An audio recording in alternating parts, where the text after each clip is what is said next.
Bonsoir, Bruno Delferia, président de fibromyalgie.fr, une production donc de fibromyalgie.fr. Je voulais revenir sur un post auquel j'ai répondu tout à l'heure sur le deuil de sa vie d'avant.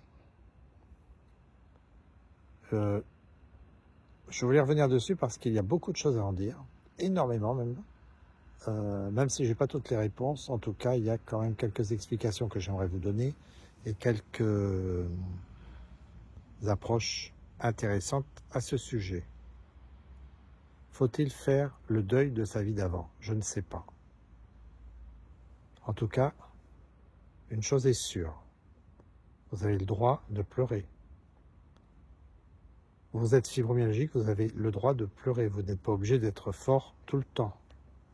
Vous êtes fort. De toute façon, vous êtes fort, vous êtes forte. Vous avez une force incroyable. Tous et toutes tels que vous êtes, tels que vous vous sentez là actuellement, sur votre canapé ou dans votre lit, vous avez une force incroyable. Je connais des fibromyalgiques qui ont plus de 40 ans de fibromyalgie et qui sont toujours là. Et ça, faut pas le nier.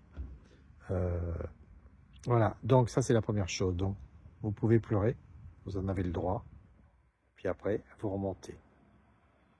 Pleurer, c'est un moyen de se nettoyer, de nettoyer les cellules, d'une certaine manière de réhydrater certains tissus, en particulier les yeux, qui ont toujours des difficultés, souvent à cause de la sécheresse oculaire, de la sécheresse des tissus. Donc pourquoi pas, c'est bien. Pleurer, si vous avez besoin, pleurez. Faire le deuil de votre vie d'avant, ça c'est compliqué. C'est compliqué, mais c'est nécessaire. Et il va falloir apprendre. Et vous n'avez pas le choix que de le faire. Pourquoi? Parce que si vous restez dans le passé de votre vie merveilleuse que vous aviez avant, vous ne pourrez jamais avancer. Or, il faut avancer, c'est pas pour rien qu'on a mis à fibromyalgie.fr, on a rajouté ne jamais renoncer. Et en fait, ne jamais renoncer, ce doit être votre leitmotiv. Quand j'ai commencé avec la fibromyalgie, et je n'arrête pas de le dire, je pensais que, enfin, en voyant les gens apprendre leur fibromyalgie par le médecin, je voyais une détente dans leurs muscles, dans leur regard, un affaissement des épaules, presque un sourire, parce qu'ils étaient contents d'avoir enfin un mot sur leur mot, un mot sur la maladie, et même si c'était une maladie, c'était un soulagement de ne pas penser être fou, ou de ne pas croire être folle, et de ne pas le faire croire, en tout cas que les gens ne le pensent pas. Ouais, ça c'était il y a quelques années quand j'ai commencé avec la fibromyalgie. Je le répéterai jamais assez. J'ai cru vraiment que c'était le meilleur moyen d'aller mieux. Pendant quelques mois, je les voyais, les malades allaient beaucoup mieux. Bon, ils ne reprenaient pas toutes leurs activités, mais ils allaient beaucoup mieux et surtout, ils avaient un moral d'enfer parce que, en fait, ils étaient malades, mais maintenant, ils étaient vraiment malades. Et ça changeait tout dans leur tête. Sauf qu'au bout de quelques mois, moins d'une année, eh ben, je les voyais redevenir malades, les douleurs s'amplifier, le moral ne pas aller, les émotions prendre le dessus, les angoisses revenir. Et tout ça a fait que je me suis interrogé. Et je me suis aperçu au fil du temps qu'en fait, il n'y a pas d'autre solution avec la fibromyalgie, parce que sinon, vous lui faites son lit à la fibromyalgie. Il n'y a pas d'autre solution que de ne pas renoncer. Il faut lutter continuellement, toujours, totalement, de toutes vos forces. Et ça, vous pouvez le faire et vous savez le faire. Alors oui, il faut faire le deuil de la fibromyalgie, enfin de la vie d'avant. Bien évidemment, il faut pleurer. Pleurer, encore une fois, ça fait du bien. Et c'est pas parce que vous pleurez que vous n'êtes pas fort. Pleurer, ça recharge les batteries, à la limite, ça repose presque, ça détend. Et donc, faites-le. Mais ensuite, revenez à vous et commencez votre vie nouvelle. Des fibromyalgiques qui ont plus de 40 ans de fibromyalgie, j'en connais. Des fibromyalgiques qui travaillent, j'en connais. Et encore beaucoup. Par exemple, dans une de nos associations partenaires, mais dans les autres aussi, je connais des fibromyalgiques qui travaillent. Je connais des fibromyalgiques qui ont des activités ludiques et artisanales complémentaires. Christine qui fait des vitraux, Manu qui faisait à une époque, je ne sais pas si elle fait encore, mais en tout cas elle continue à marcher, elle, ça je suis sûr, qui faisait des meubles avec des palettes de bois, voilà. Donc chacun et chacune ses intérêts, mais en tout cas ils ont des intérêts dans la vie. Et en fait, ce qu'il faut accepter, c'est que la vie d'avant, c'est terminé. Alors je le répète assez souvent, la vie d'avant est terminée, mais il y a une autre vie avec la fibromyalgie. Vous n'êtes pas que la maladie. Si vous n'êtes que la maladie, alors c'est terminé, effectivement, on n'en parle plus, vous pouvez rester dans votre canapé ou dans votre lit, sauf que de toute façon, à un moment donné, il y aura un déclic et vous allez avancer. Et je sais que vous allez avancer parce que vous êtes fort et forte, vous êtes magnifique et vous allez pouvoir avancer, je le sais. À partir de là, il faut savoir une chose, donc après avoir pleuré, il faut admettre qu'il y a un passé, un avenir et un présent.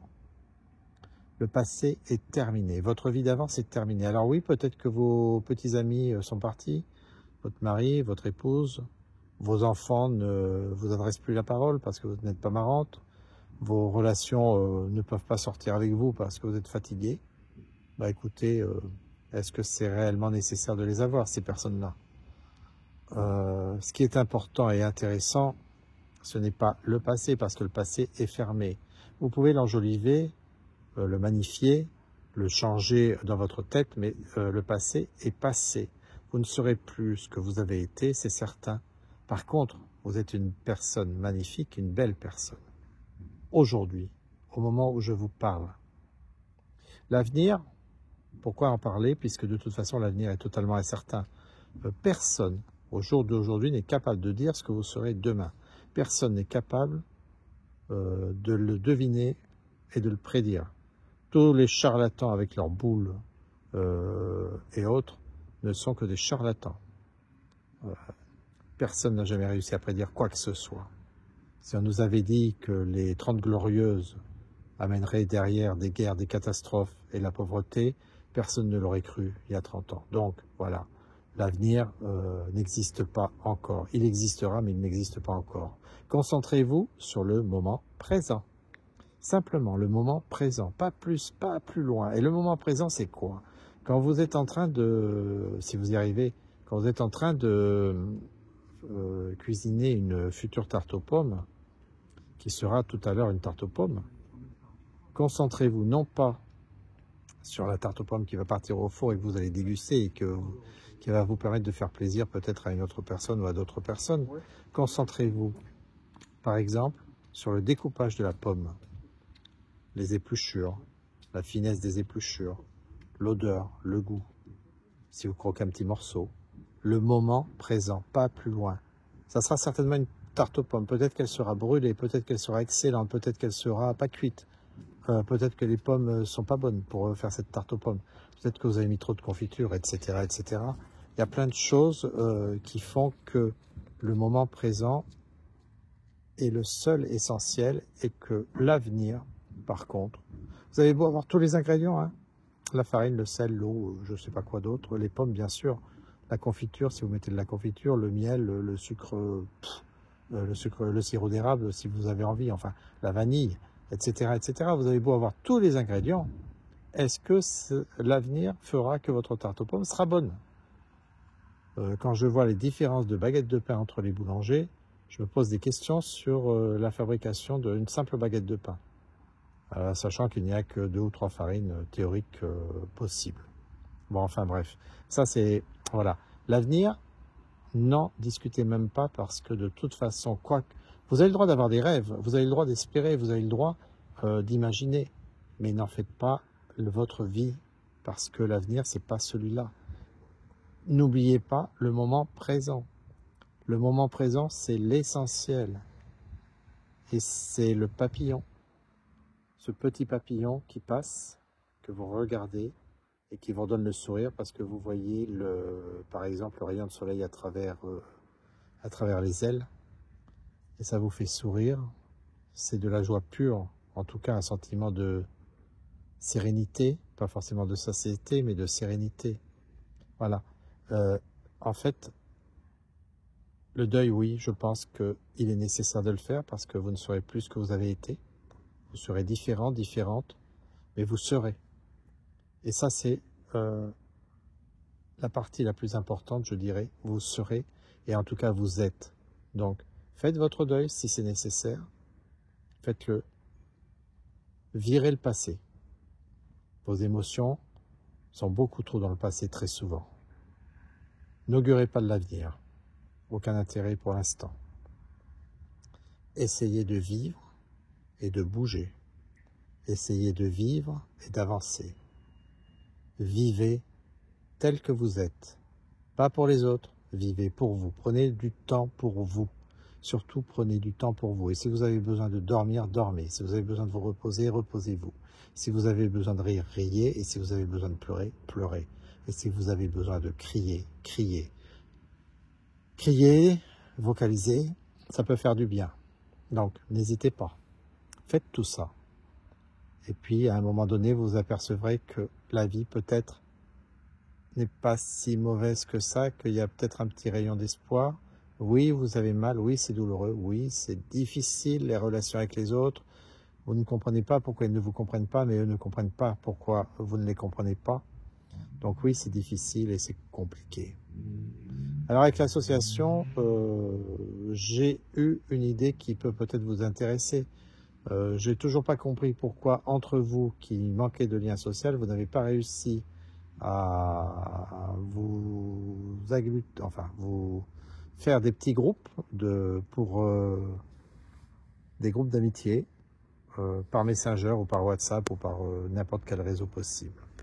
Donc peut-être que je vais voir avec mes animateurs, je vais voir si on pourrait pas faire un genre de chaîne 24 heures sur 24 sur laquelle n'importe qui pourrait se connecter, sur invitation bien sûr par contre, en tout cas pour les adhérents.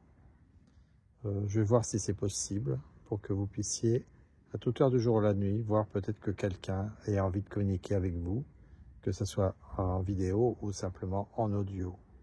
Je vais réfléchir à ça, je vais en reparler avec mes administrateurs et puis on va voir ça. Mais en tout cas, voilà ce que je voulais vous dire. Oui, faites votre deuil. Ok, pleurez.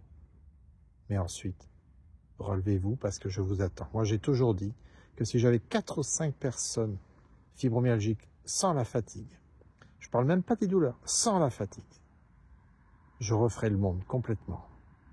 Parce que vous êtes fantastique, parce que vous le méritez, parce que vous le valez bien, comme dit la pub, et vraiment parce que vous le valez bien. C'est pour ça que je continuerai à me battre pour vous, et c'est pour ça qu'on va y arriver, et que la France en bleu en particulier va faire cette année, enfin en tout cas en 2025, un magnifique succès, et qu'on va pouvoir parler enfin de la fibromyalgie pour de bon.